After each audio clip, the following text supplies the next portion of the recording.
eu sou a Mariana do Responde Aí. Hoje a gente vai bater um papo sobre conjunto de nível. Bem, conjunto de nível de uma função vetorial nada mais é do que uma espécie de curva de nível de uma função vetorial. O que é uma curva de nível? A gente pode entender uma curva de nível como todos os pontos de um terreno que tem o mesmo valor de cota, por exemplo, uma cota k. Então, a gente pode entender o conjunto de nível da nossa função vetorial como sendo o conjunto de todos os pontos onde as componentes da nossa função vetorial têm o mesmo valor das componentes do nível k. Agora, a gente não tem mais uma função só para ter um valor, mesmo valor de cota. Agora, a gente tem uma função que tem várias componentes, porque é uma função vetorial, e aí o nosso nível k, ele também vai ter várias componentes, tantas componentes quanto forem as componentes da função. E aí, o conjunto de nível vão ser todos esses pontos em que as componentes da função vão ser iguais às componentes do nível. Então, para a gente encontrar o conjunto de nível de uma função vetorial, o que a gente faz é igualar as componentes da nossa função vetorial às componentes do nível. Por exemplo, a gente tem essa função aqui, f de x, y, z, que é a primeira componente é z mais x menos y, e a segunda componente é y. E aí o nosso nível k é menos 1 e 0. E aí a gente quer descobrir qual é o conjunto de nível da nossa função correspondente a esse nível aqui. O que a gente faz?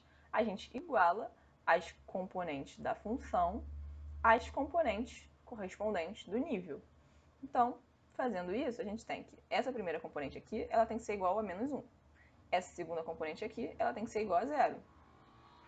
E aí, o nosso conjunto de nível, ele vai ser a interseção dessas duas coisas aqui. O que é isso daqui? Isso daqui é um plano. O que é isso daqui é outro plano. Então, o nosso conjunto de nível, ele vai ser o conjunto de todos os pontos que vão estar na interseção dessas coisas aqui.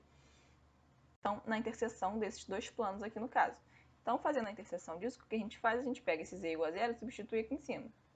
Então, a gente vai ficar com 0 mais x menos y igual a menos 1. E isso daqui é y igual a x mais 1, que é uma reta. Então, a interseção desses dois planos vai ser esta reta aqui. E esta reta é o conjunto de nível menos 1 e 0 dessa função aqui. Ou seja, essa reta aqui é o conjunto de todos os pontos onde as componentes da função vetorial, essa daqui, são iguais as componentes desse nível k menos 1 e 0 aqui, beleza?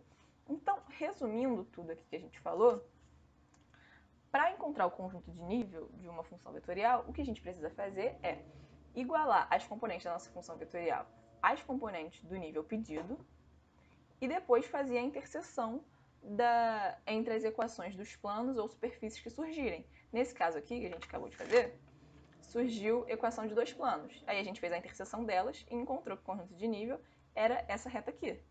Então, é isso que a gente vai fazer sempre, só que aqui surgiram a equação de planos, mas pode surgir a equação de superfície também. Lembrando que, na verdade, plano é um tipo de superfície, mas só como a gente está acostumada com plano e superfície e tal.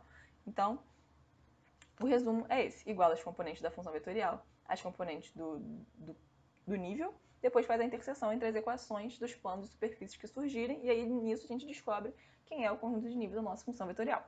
Beleza? Então é isso, galera. Esse vídeo te ajudou? Responde aí!